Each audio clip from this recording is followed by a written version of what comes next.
Ladies and gentlemen, welcome back to our first afternoon panel session, Manufacturing from Startup to Scale-Up.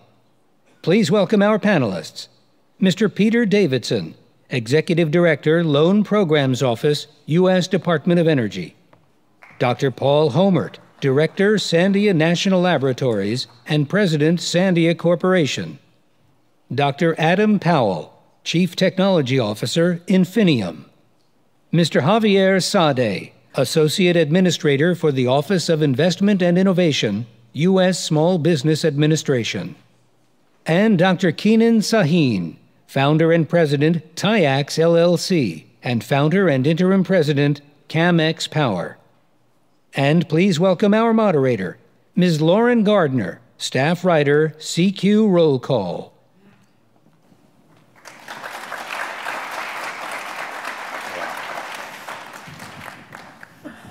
Everyone, we're going to launch right into the conversation here, and we're focusing on moving from startup to scale up in advanced energy manufacturing technologies. And there's a great focus in the United States on making this country a leader in innovation. But after innovation becomes commercialization. And there are a lot of inherent challenges in that, and there are, from my experience covering lawmakers on Capitol Hill, a lot of differences of opinion in how to do that in the best way. So I wanted to start off by asking our panelists who represent areas of the private sector as well as the federal government, how would you each describe the focus on scale up right now in both the public and the private sectors, and what does boosting a scale up in this type of manufacturing mean for the United States? Take that? We can just go down the line. Okay. First of all, I think as a country, we're excellent in scale-up. A case in point is Facebook, which in the 90s was unknown, and it's claimed now they have captured 18% of the world population. And Google is the same way. McDonald's, one can give all kinds of examples of how scale-up has been done and is being done. I think the challenge we face and the opportunity is to shift that to manufacturing scale-up. And I think one reason why it's a challenge is manufacturing infrastructure went through many transformations, and we need to perhaps build up that approach of scale-up for innovations in the manufacturing and energy sector. Javier, what about from the federal perspective, from the Small Business Administration? So it's a great question, and actually something that I think about every day. There is no question, especially to the people here in the audience, that America by far is the undisputed leader in the world when it comes to innovating. And one of the main reasons for that is that the government has spent trillions upon trillions of dollars researching technologies, at which point, and at the point when they become commercially viable, the private sector, be it companies or venture capitalists or different scale-up mechanisms, take them through commercial endeavor. And at the end of the day, research and development that creates innovative technologies is all great and good. It's great that we're advancing the frontiers of human knowledge, but where the rubber meets the road is when companies are formed around those technologies, and that's where the United States has and continues to be the undisputed leader. It's easier, not easy, but it's easier to scale a service or a software than it is to scale something to make, or something that gets made, for many reasons. There's infrastructure, there's systems, there's supply chains, but that I think is the focus of this discussion. It's how can we work with those ecosystems that help America take stuff from lab to market to apply to not only services, but also manufactured products. Great. So Adam Powell from INFINIUM. We are at the transition from startup to development stage to shipping product. We're shipping rare earth metals right now, making us the only rare earth metal producer in North America. We also have magnesium and aluminum light metals for transportation, not far behind. That is a good question, and I would say that as we just heard, the U.S. does a very good job in biotech and in software. We heard earlier from Dave Danielson that the VCs are running scared from clean tech, that they're not in this area anymore, and we've seen that firsthand. It's been very difficult to get the attention of venture capital companies for metal production. So you might ask, why metal production? The answer is in the value chain from mines to ores, concentrates, metals, alloys, parts, subassemblies, and final products. Very often the oxide to metal step is the most energy intensive step. Very often it's most of the energy contained in the final product. And we do that for rare earths for 50% to 70% less energy than is done in China, which produces 95% of the world's rare earths right now. About 25% less energy for aluminum, and well over 50 to 80% less energy in magnesium. So we're an energy-efficient production of metals that are important for clean energy and energy efficiency. So it puts us kind of at the intersection of two themes of this conference, this discussion here. So in terms of the scale-up, there are different aspects to that. There's technical and financial, supply chain, et cetera, and can address some of those maybe later in the panel, but that's where we are in the process.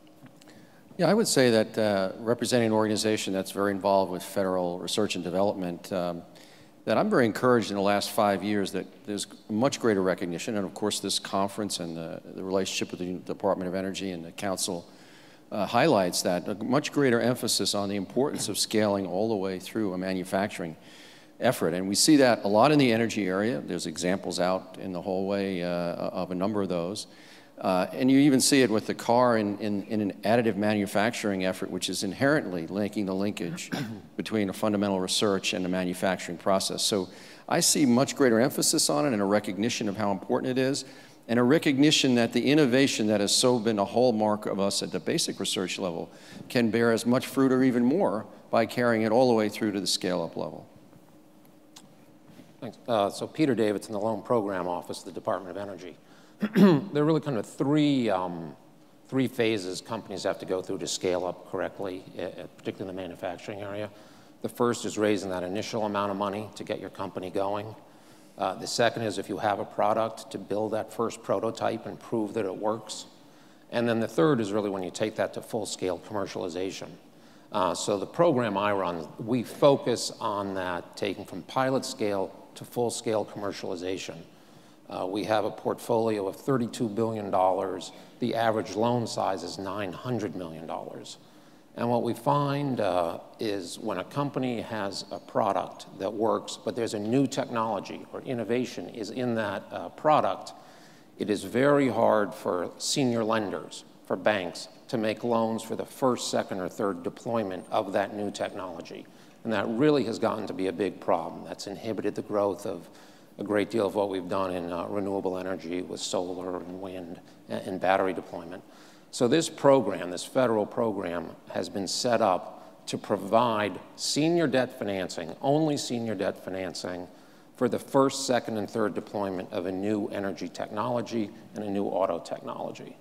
And that has been a great, valuable federal resource which has allowed that structural problem, that valley of death, as it were, to be overcome. And there was some mention about other aspects besides just the financial when it comes to scaling up technologies, like the technical, or even just making sure that the market demand is there. And how, let's talk a little bit more about that and ways in which both the government and individual businesses are trying to address that. Let me, I'm so glad that topic came up, because in the past 12 years, both as a former academic and also as a business person, I've focused on scale-up from early stage to prototype, early production, and handoff. There are serious organizational matters, again, I won't call them issues, to attend to in the company that is scaling things up, because it changes the nature of the work that each person is assigned to or each person takes on. In the early stages, there's a lot of creativity, a lot of camaraderie. And as you get closer to the marketplace, you almost want to eject people who are creative, because they want them to focus on the design that you can present. That's one issue. The other issue is there's a big gap, talent gap, between a scaled-up technology's implementation, and I should say its transition to a manufacturing company, or even in transitioning from a scaled-up technology to production. And I will make a rather unorthodox comment. I have been in many innovation forums, and we all have this notion that innovation is the domain substantially of young people. Yet, even today, I look around and I can't quite compute the average age, but I know it's not 25. And the reason I bring that up is during the crisis, big crisis, we retired many trained engineers and business people in the 50s and 60s. And I believe, that's the unorthodox idea, that gap of taking scaled up into production can be much better addressed by people who were trained by the GEs and GMs to do precisely that. And I think that's a great opportunity, both for the council, I mentioned this to the council, and for the government to perhaps provide the framework and the incentives. I'll take a somewhat different approach. So INFINIUM began with a customer approach to scale up.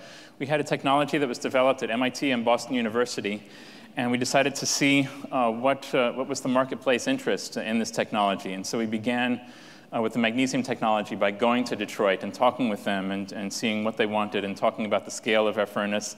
And they said, oh, okay, so you can put a couple of these on a truck and bring them here and we can make magnesium here. And we said, sure, yeah, exactly. That's exactly what we're doing.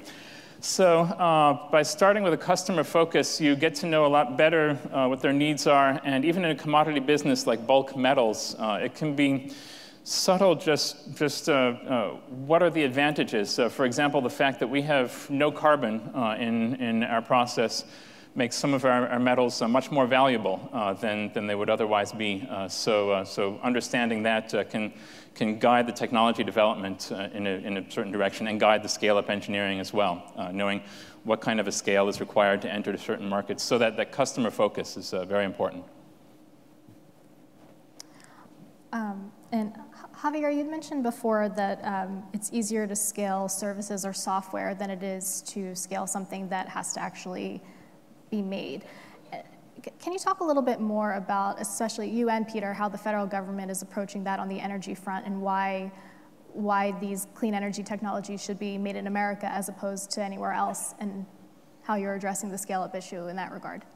So obviously the technologies that are now becoming available for manufacturers creates ease to get to scale. I mean, we saw the example of how Local Motors made the car with what arguably would have taken $1 billion and a lot of capital investment, and they did it with a specialized printer that didn't require a lot of investment. So where I was going with that specifically was that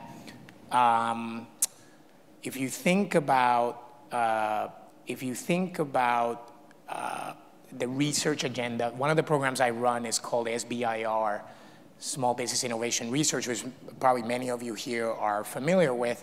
It's basically a set aside from the research and development budget of the United States, which is very large. It's about, I think Obama requested about $135 billion from Congress in fiscal 15. I don't know where it'll end up, but it's going to be a big number. This program basically sets aside a portion of that for small businesses to participate. Because, and you probably heard Jason Miller discuss the importance of having an industrial backbone in America and the fact that we've given up traditional and advanced manufacturing, even though we still have energy and advanced manufacturing. But we've given up a lot of this strength, and we want to bring it back because we've become more cost competitive. So when you start thinking about, okay, what does it take to actually get a technology or something that is going to be made into the market so that a company is created around it, customers buy the product, and you create economic activity, which creates jobs and taxpayers, and the way our economy works.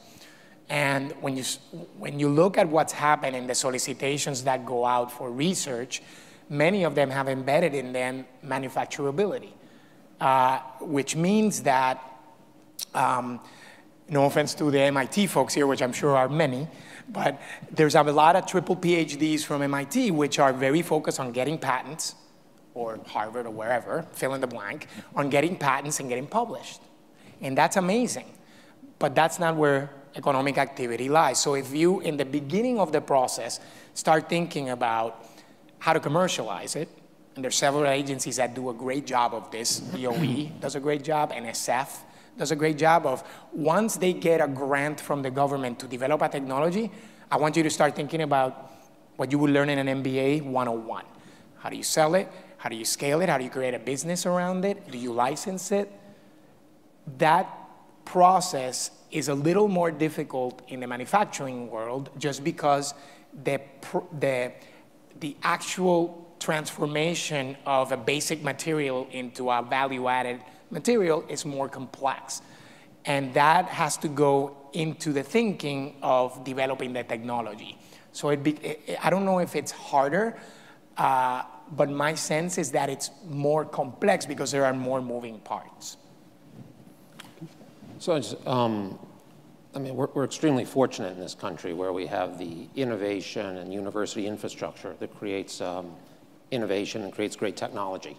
And that technology is really led on the energy side, which is where I'm focused. It's the great innovations we've seen in gas production and the creation of renewable technologies.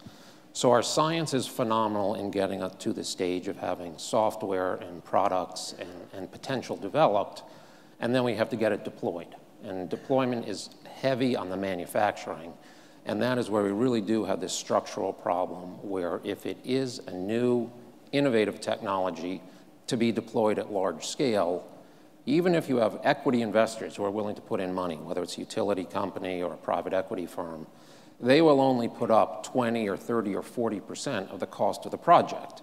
A lender has to come in and put up the rest in order to make that project happen.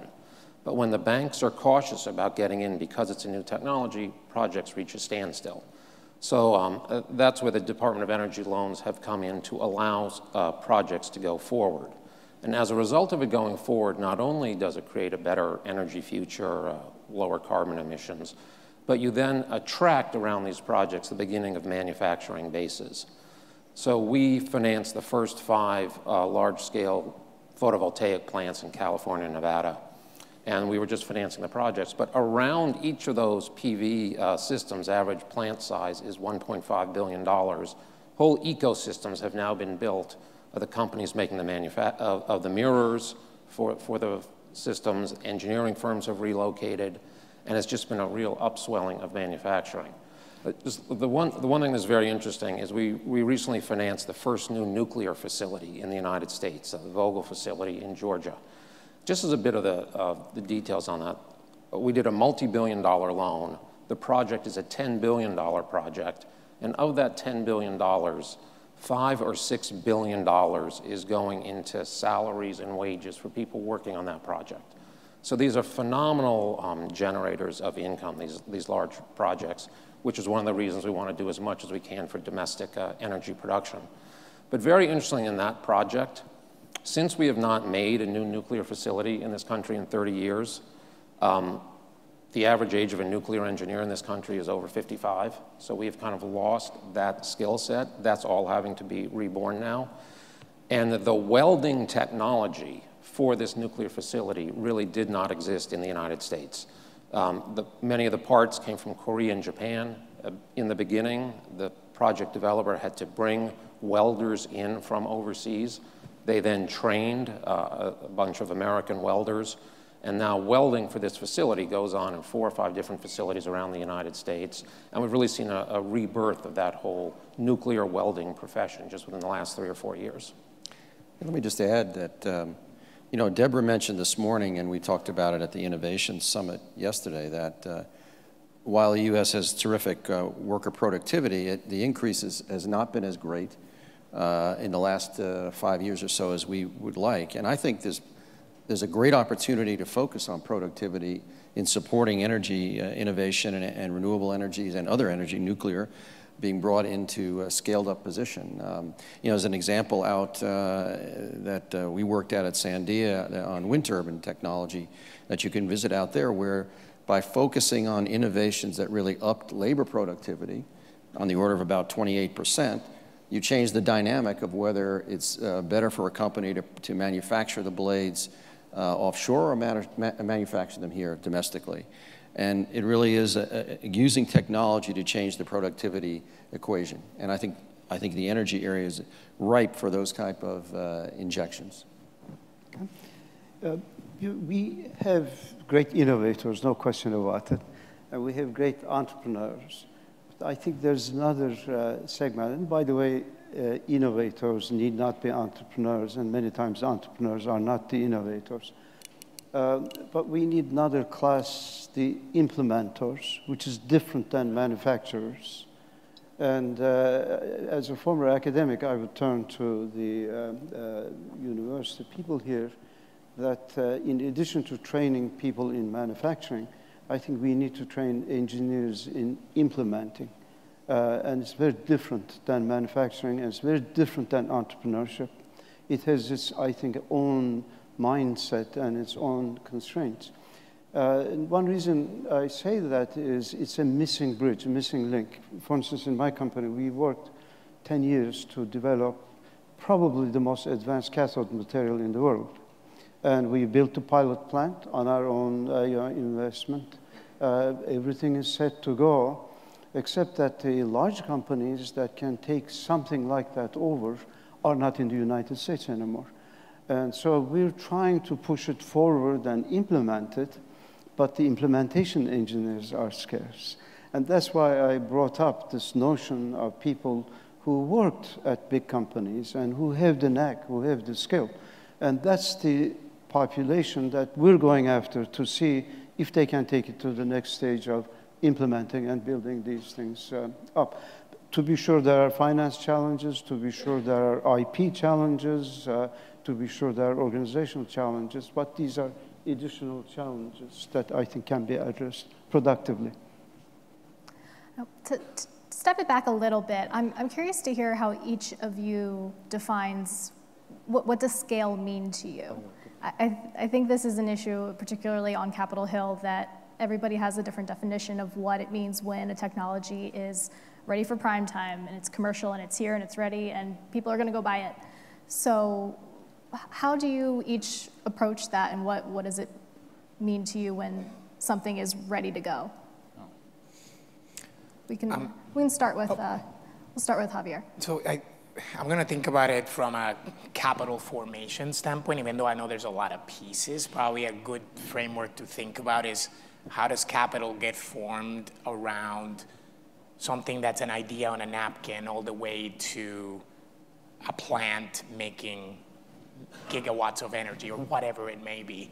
And the scale up, I mean, a lot of people talk about the valley of death. So it's, if you have a really good idea at the very early stage, I'm not going to say it's easy to get capital, but there's a lot of sources of that potential capital, especially from the US government. There's also angel investors and all these things. And then once you get past scale, and I'm going to get back to your question, there's all kinds of potential financing when it's collateralized properly. There's venture capital funds and all these things, but there's kind of this hump. Some people call it the ditch of death. Some people call it the valley of death. Some people call it all kinds of things, but it's the very high risk financing that bridges you from the idea on a napkin that has a proven hypothesis in a lab. Now it's ready to be proven at a pilot scale. So if you think about going from that to pilot, that dearth of capital in that area is pretty significant. And one of the difficulties and one of the things that we're grappling with, not only at the SBA, but the government overall is, okay, if manufacturing is a big deal to the country and we want to bring more of it back and we want that to be advanced manufacturing, then how do you bridge the gap between what a typical venture capital investment is and what an advanced manufacturing investment could be? Meaning, very simply, that if you are taking a drug to market, it's very small milestone driven, so the venture capitalists or the big pharmaceutical companies doling out money in very discrete chunks. Same with software development. There's series and all these things. So you're taking large risk, but the checks are typically small. When there's equity investing on the on large scale, usually you're buying something or investing in something that's producing cash flow. So the kind of one of the challenges about manufacturing investing is that you're taking the risk akin to very early stage risk, but your checks are big. So you have kind of this incongruence of, well, it seems like an infrastructure project, a plant, even though if it's pilot scale, it's still a plant, but yet you're taking very early stage investing type risk. And that's what I think makes it very difficult. So in my head, it's taking it from early stage investing to something that you can take to a mass production level across that spectrum of investing. We'll talk about this. There are kind of two extremes of scale that we're looking at across our different products. So for rare earth metals, the entire Japanese magnet industry consumes about 7,000 tons per year. On the other hand, the aluminum industry is gigantic. It's millions of tons, and a single plant retrofit can cost billions of dollars. We're not going to have billions of dollars to put into plant retrofit. We might not even apply for a loan guarantee ourselves. We'd likely work with a partner in that case. So we can do some internal financing for the small scale for the rare earths, so which we can be profitable at as little as a few hundred tons per year. But for a larger project, we will need to work with an aluminum company. And so they'll help to move some of these things across the valleys of death to the multi-billion-dollar investment. That said, there is still a gap between the federally funded R&D and where the aluminum companies will pick it up. And so we're still looking around for how to bridge that gap, how to find some either investors, which is a difficult thing to find in this climate, or the government. We're very grateful for the government support that we've had thus far, but that's going to be an interesting gap to fill for aluminum as we continue the rare earth manufacturing. Just wanted to address, you asked the question, what is scale up? And I think there's scale up in a green field where you don't have to worry about an existing industry. That happens in software many times. That's true. As opposed to energy and manufacturing, where there is a well-established industry and you're trying to scale up into that industry, which is very different and very difficult. Because the other side has to be willing to accept the cost effectiveness of what you're presenting versus already existing technologies that they have. That's the point that you're making. Right. It's not so much that the technology doesn't deliver the value, promised value, but you have to change everything in order to get that value. Has the potential for a big impact, but the upfront investment is very big. Yes. The other is, as you scale up forward, many times you have to scale up backwards into your supply chain. And many times that is harder to scale up backwards than scale up forward. Because many times when you're developing the technology, you're dependent on this small supplier here, that small supplier here. Now all of a sudden you're into production and you have to make sure your precursors come. In your case, you said you have to buy the oxides. Right. So if you go back to China to buy the oxides, well, you're dependent on the Chinese. And in our case, if we have to go to Japan and Korea to buy the precursors for the cathode materials, then we haven't really accomplished much. So one has to think about those things. both forward and backward. Then there's a third kind of scale-up, which is ironically scaled down, which is you have to take a big process and scale the process down in order to scale up your own manufacturing. Because if you're going to release your scaled-up production into a massive process, it's not going to work. So there are all these components of scale up, scale down that have to be addressed together. Let me try to give you my sense of the definition of scaling. You know, most of you would know the national labs, which have been talked about in terms of the work we do in fundamental R&D and energy R&D. But in my case, we have a responsibility for designing and manufacturing components for the nation's nuclear deterrent. And I'm not going to go into the details, but I can tell you that I'm very frequently confronted with the introduction of new design and new materials or new processes into that manufacturing or design requirement. And all the time that the questions we ask are, will I have confidence that that new technology can meet very stringent requirements in reliability, lifetime, et cetera? Additive manufacturing being a great example of that, and we are introducing that in some product streams. Will it meet the schedule and cost requirements that we have? And so those factors that when we can answer effectively the questions that I can introduce with confidence a new process, I can introduce with confidence new materials or different designs that will not upset the stream in schedule and cost, then I feel like we can scale in our sort of specialized product stream, we can scale and move forward with that. Just briefly, I mean, the way we think of scale is when there's a project that can stand on its own 2 feet, which really means you're making a product or a service. There's an independent customer who's willing to buy that product or service, and they're willing to pay a price at which you can pay back all the capital inputs that go into it. So there has to be sufficient margin to run your operation, sufficient margin to pay back the debt, and then sufficient margin to have a contribution to equity. And if you have those 3 components, you are ready to be scaled, whether it's a small project or a large project.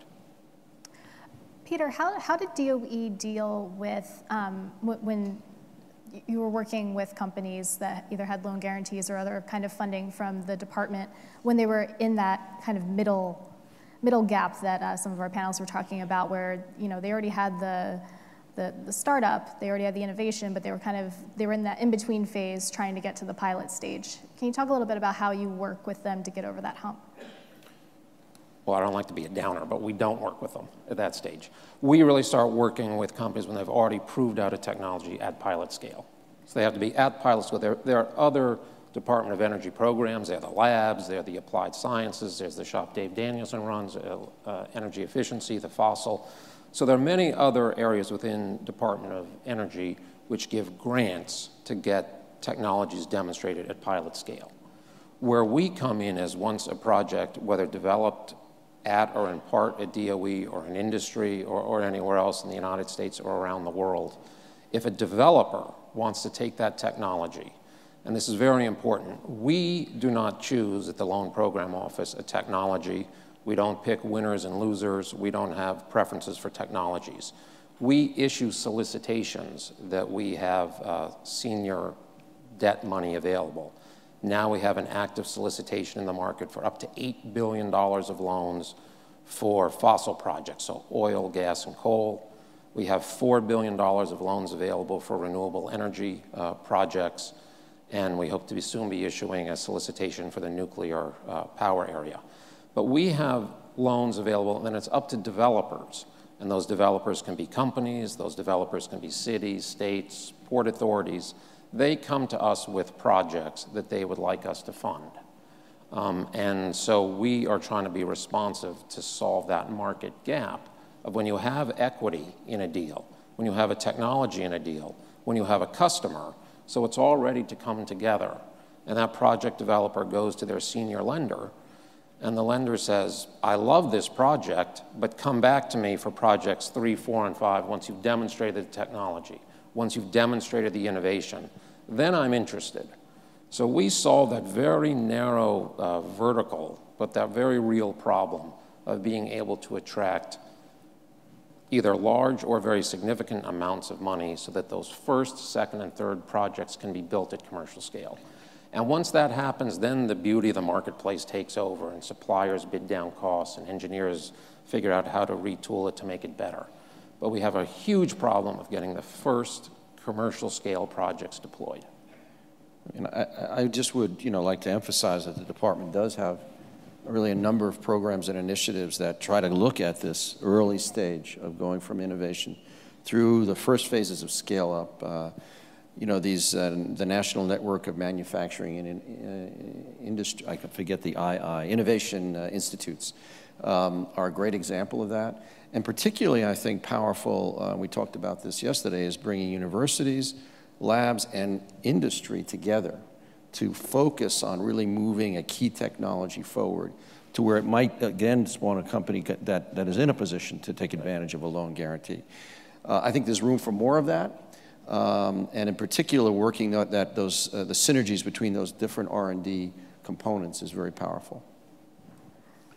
In terms of there could be more of that, do you think is it a baseline funding issue, or resources, or just a reorganization of how this is being looked at? Funding is always a backdrop to limitations, but I think more than anything, I think we just need the momentum of success. There's been a number of these stood up. They're very in their early stages. There's a new one on wide bandgap semiconductor technology, lightweight materials. So I think we get more momentum of success, then I think the resource issues will follow. But I'm very confident they will be successful. I want to applaud what I think both DOE and SBA is doing. And having just finished my term on the Argonne National Laboratory Board, I got to understand how precious, how important our national laboratories are. And I think with the momentum that has been gained in this initiative between DOE and the Council on Competitiveness, and I also serve on the Council, I think some very good things are ahead. And I think we talk about early stage and valley of death. Having experienced all of those things, I want to talk about another valley. When you cross the valley of death and you think you've reached the green mountains over there, the natives start shooting at you. And you get startled. You said, I just succeeded. And now all of a sudden you're deemed to have succeeded, and you face the hostility of the market when things are really very tender. And that's why I think what DOE is doing is so important, so seminal, because just in that space, when you've scaled up, but you are not sustainable yet, you need the resources, and also your R&D needs begin to expand, and the national labs have opened up their doors to collaboration with industry so that you don't have to keep investing in R&D, and you can come and kind of get what you want. So I think things seem to be very aligned, and as being a member of the industry, I just wanted to highlight and express the appreciation for all of these mechanisms in place now. And one other question I had was, when it comes to the companies that are, that are taking advantage of the innovation that exists here in the United States, how important do you think it is that those companies be American born and bred companies, or that some foreign corporations are coming in and trying to get a piece of the pie when it comes to American innovation on clean energy manufacturing? Well, we have a big portfolio of companies we've loaned to. There are no restrictions in our program about domestic ownership or labor. The project just has to be in the United States. And actually, one of the very attractive things is we look to bring technologies from overseas to be deployed in the United States. So we recently gave a conditional commitment to the Cape Wind offshore wind project. That would be the first offshore wind in the United States. That technology exists and has been proven at scale in Europe for over 10 years now. This would be the first deployment. The technology is from overseas, but it comes here. And if you look at the onshore wind industry, when that began, 70 to 80% of all the parts were manufactured overseas. Now that we've had just a complete scaling up of the wind industry, and it's very successful, now only 20% of those components come overseas. So as we get the first projects deployed and we build industries, manufacturing follows. Some of our best projects are developed by foreign developers, and that's very much to be encouraged.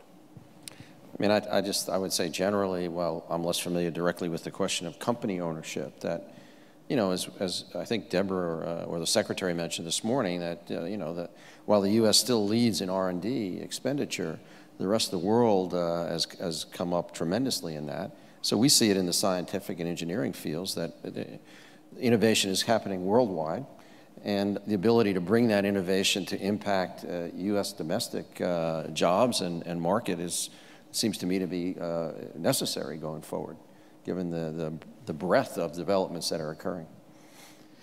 Yeah, I'll agree with that, and I'll say it's advantageous to be in the United States as well. That we've been talking with prospective partners, and they first say, okay, when are you going to move your process to China? And then after we explain it and talk it through and talk about the automation, about some of the materials required, then they realize, oh, okay, maybe the infrastructure is better in the United States for some of this, particularly for rare earths.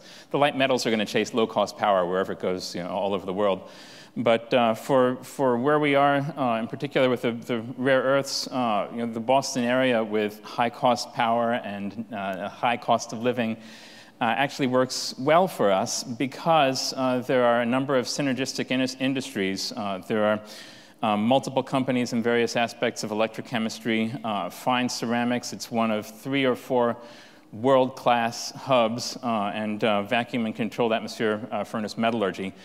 So we really have a unique infrastructure and a unique ecosystem in our particular area that makes it worth some of the high input costs to locate right there and in the United States. Paul, you mentioned reverse flow of innovation.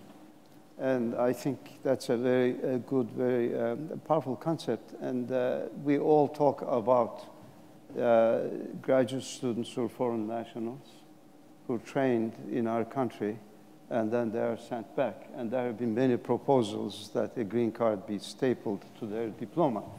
Be that as it may, we have indeed been sending them back. I think many of the graduate programs have up to a third, maybe half, for foreign nationals, and they go back. We're in the process of hiring one from Germany, excellent person. He wants to come to the United States. So when the law eventually changes, and I'm confident it will change, it will unleash a tremendous amount of reverse innovation, because we train these people at our national labs, at our best universities. We sent them overseas. They have continued innovating, expanding their innovations, and a lot of them want to come back. So when they come back, they will come back with already implemented innovations that we might have started here, as well as new innovations. It will be a very powerful inflow. Mm-hmm. All the more reason to staple. We just have a couple of minutes left, so we talked about a lot of different challenges today with scaling up, both the financial, the technical, the problem of brain drain and getting the skills back to the United States. If you could each just briefly describe, based on your experience, what maybe, let's just say a year ago, you would have said was the biggest challenge to scaling up these kinds of technologies, where you've seen the most progress? Well, or maybe where there's still outlying issues that you thought there'd be some progress and there's still work being done. I'll repeat myself to where I started. I would say, relative to a year ago, where I see the most progress is a recognition of the importance of focusing on this scaling issue, of bringing partnerships together that focus on it. I think it's still early days to see how successful we are on those. I'm optimistic. But I see that as definitely different than where we were a year ago. I would just say a very specific one, looking on the energy side. A year ago, we were very focused, I think, about as we continue to grow renewables in this country, how we really how the renewables interact with the grid and all the issues with the grid. And the hope was, could storage be developed sufficiently so that the storage technologies could work with renewables? I think there's been unbelievable progress in the last year on that, not only at the labs, but really in commercial deployment. There are a number of utility-scale storage solutions now. A number of utilities around the country are really looking to purchase storage technologies. So at least for me, the adoption of storage technologies into the grid has been striking. I'm talking from a United States small business America, if you will. The thing that has changed significantly is that people are actually talking about it. To me, when people thought about the startup ecosystem or the innovation ecosystem, it rarely delved into, okay, well, let's scale it up so we can manufacture it. So the fact that manufacturing is actually overtly being discussed is, I think, the biggest positive that I have seen. And I also think that this applies to all kinds of sectors across the economy. How fashion puts dresses in Macy's. That used to be a, New York City designed, Paris stamped, made in South Asia, and now you have people in South Asia designing this stuff, it getting cut in New York. You're flipping everything. That's the interesting thing about all these technologies is that you're democratizing the process. And by democratizing the process, you allow more inclusive participation in all kinds of economic activity, including manufacturing, as evidenced by the rise of the maker movement and 3D printing. So it's becoming much more part of the innovation fabric, where manufacturing before was thought about the stodgy, old, dirty, industry. It's actually, and I started my career in a pharmaceutical company, and I can tell you it was really clean where those drugs got made. So there's kind of this rebranding of what manufacturing is in this country, which hopefully is going to attract a lot of attention, and it is, as evidenced here. I'll agree with that and say that, that this attention that manufacturing has been getting has made it a lot easier for us to recruit terrific talent. They are much more interested in going into this than they were a few years ago. It's been wonderful for us. Do you want me to comment? Yep. Yeah, I'll make it very brief. Our time is up. My father used to say, he who gets burnt from hot milk tends to blow on yogurt. And I think many CEOs the past few years were blowing on anything white because they were so traumatized by the big meltdown. But I feel, I talked to a lot of executives, I think that fear is substantially gone now. And our corporations last year earned $1.9 trillion. I'm not talking about billion. And they've stashed away well over $2.5 trillion. After a while, cash becomes corrosive. It has to be invested. The third thing that has happened, which is now being much better understood, is not that the energy costs have come down, it's the unit cost of production in the United States has come down, total unit cost.